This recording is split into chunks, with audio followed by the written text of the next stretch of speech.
एक बार फिर staff selection exam के द्वारा 2025 में बहुत बड़ी भर्ती निकाली गई है। इसमें कुल टोटल 7,267 पदों पर भर्ती की जानी है, जिसमें टीजीटी और पीजीटी अंतर्गत जो है वो वैकेंसी निकाली गई है।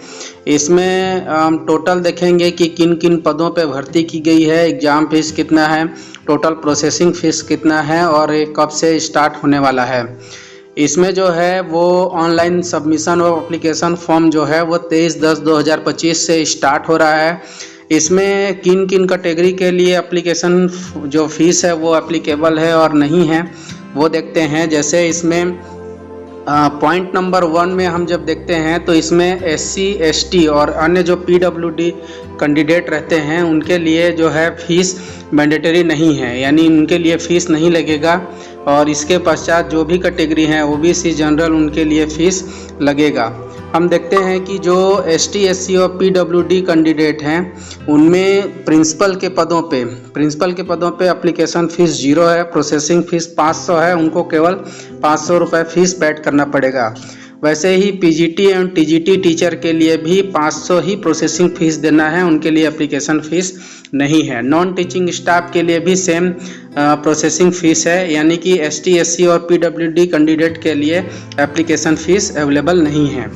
अब हम देखते हैं कि जो हमारे OBC और जनरल कैटेगरी के कैंडिडेट हैं उनके लिए जो हमारे प्रिंसिपल कैटेगरी में जो फॉर्म हैं वो application fees 2,000, processing fees 500, total 2,500 उनको पे करने पड़ेंगे। वैसे ही TGT और PGT के लिए 1,500 और 500, टोटल उनको 2,000 रुपये देने हैं। नॉन टीचिंग स्टाफ के लिए एप्लीकेशन फ़ीस 1,000 और प्रोसेसिंग फ़ीस 500, टोटल उनको 1,500 रुपये पे करने पड़ेंगे। अब इसके बाद हम देखते हैं कि इसमें किन किन योग्यताओं को लिया जाएगा। एग्ज़ाम डेट जो है अभी आया नहीं है, वो अवेलेबल होगा इसके साइट पे।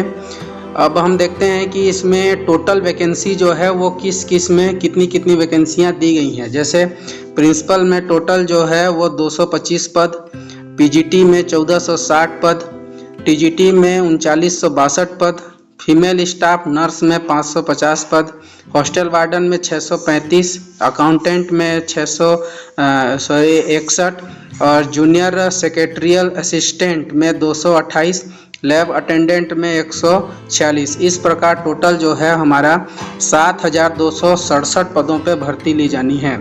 इसमें सब्जेक्ट वाइज भी दिया गया है कि किन किन सब्जेक्ट में कितने पोस्ट दिए गए हैं, जिसकी विस्तृत जानकारी इस चार्ट में है। जैसे PGT यानी पोस्ट ग्रेजुएट टीचर के लिए इंग्लिश में टोटल 112 पद, हिंदी में 81 पद, मैथ में 134 पद, केमिस्ट्री में 169, फिजिक्स में 198, बायोलॉजी में 99, हिस्ट्री में 140, जियोग्राफी में 98, कॉमर्स में 120, इकोनॉमिक्स में 155, कंप्यूटर साइंस में 154। टोटल जो है वो 1,460 पदों पे भर्ती ली जाएगी। वैसे ही हमारे जो ट्रेंड ग्रेजुएट टीचर्स हैं TGT हैं, उसमें टोटल जो है वो 2,550 पदों पे भर्ती ली जानी है। और जो इसमें ट्रेंड ग्रेजुएट टीचर यानी रीजनल लैंग्वेज वाले जो ग्रुप B के हैं उसमें टोटल 223 पदों पे भर्ती होनी है। सेम यहाँ पे आ जाते हैं तो जो हमारे TGT के miscellaneous category of teacher group के हैं उसमें 1189 पदों पे भर्ती होगी। और नॉन टीचिंग स्टाफ में पहला में है हॉस्टल वार्डन में 346 पद, और हॉस्टल वार्डन फीमेल में 289 पद, और फीमेल स्टाफ नर्स में 550 पद, अकाउंटेंट में जो है 61 पद, जूनियर सेक्रेटरियल असिस्टेंट में 228 पद और लैब अटेंडेंट में 146 पद। टोटल जो है वो 1620 पदों पे भर्ती ली जाएगी।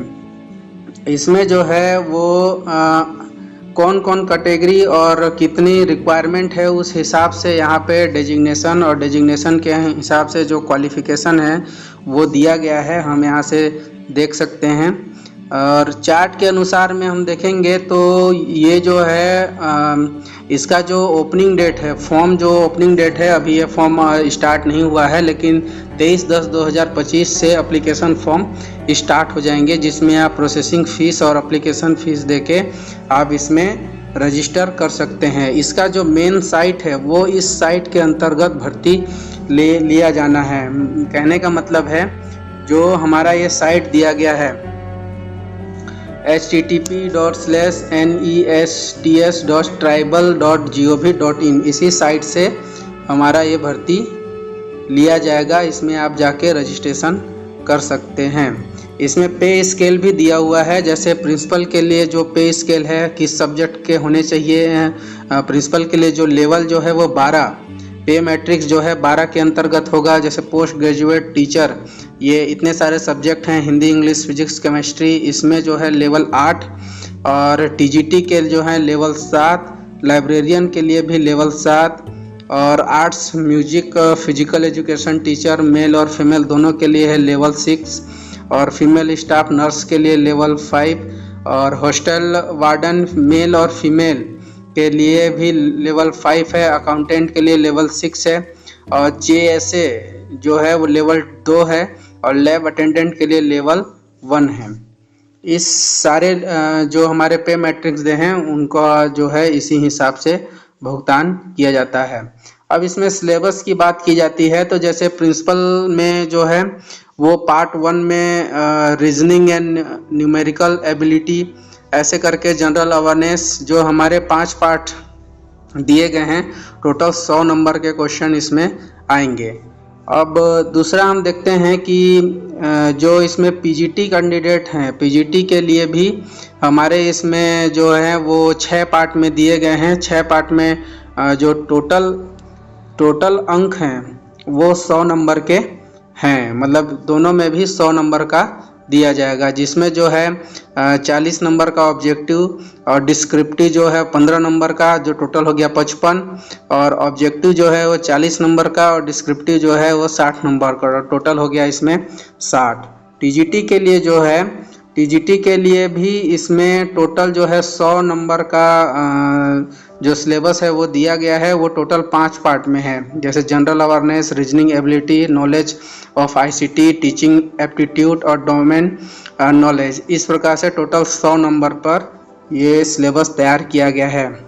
ऐसे ही धीरे धीरे सभी जो है टीचिंग और नॉन टीचिंग स्टाफ के जो वो दिए गए हैं उसमें दिया गया है। जैसे हॉस्टल वार्डन का 100 अंक, सभी लगभग 100 अंकों पे ये भर्ती की जानी है। अकाउंटेंट में भी 100 अंक है ना। इस प्रकार से आप इसका सिलेबस के जो हमारे दिए गए हैं उससे आप इसकी तैयारी कर सकते हैं। और जो साइट दी गई है, फिर से एक बार बता दूं, जो ये साइट दी गई है इस साइट पे जाके आप जैसे ही ये फॉर्म ओपन होगा आप इस पर रजिस्टर कर सकते हैं और एप्लीकेशन फॉर्म भर सकते हैं।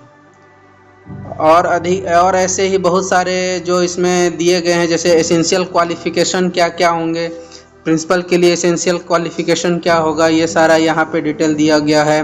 पीजीटी के लिए क्या क्वालिफिकेशन होगा, टीजीटी के लिए पेज नंबर आपको 24 में मिल जाएगा। पीजीटी कंप्यूटर साइंस के लिए एसेंशियल क्वालिफिकेशन, टीजीटी के लिए इसमें सभी जितने भी पोस्ट, मतलब 7067 जो पोस्ट निकाले गए हैं हमारे सब्जेक्ट वाइज, किस किस में कौन कौन से कितने पोस्ट दिए गए हैं उसके एसेंशियल क्वालिफिकेशन इसमें दिए गए हैं। और जितने भी डॉक्यूमेंट हैं आप इस पीडीएफ के आधार पे इसमें देख सकते हैं क्या क्या इसमें लगना है, और आप ऑनलाइन फॉर्म करके इसमें रजिस्टर कर सकते हैं। धन्यवाद।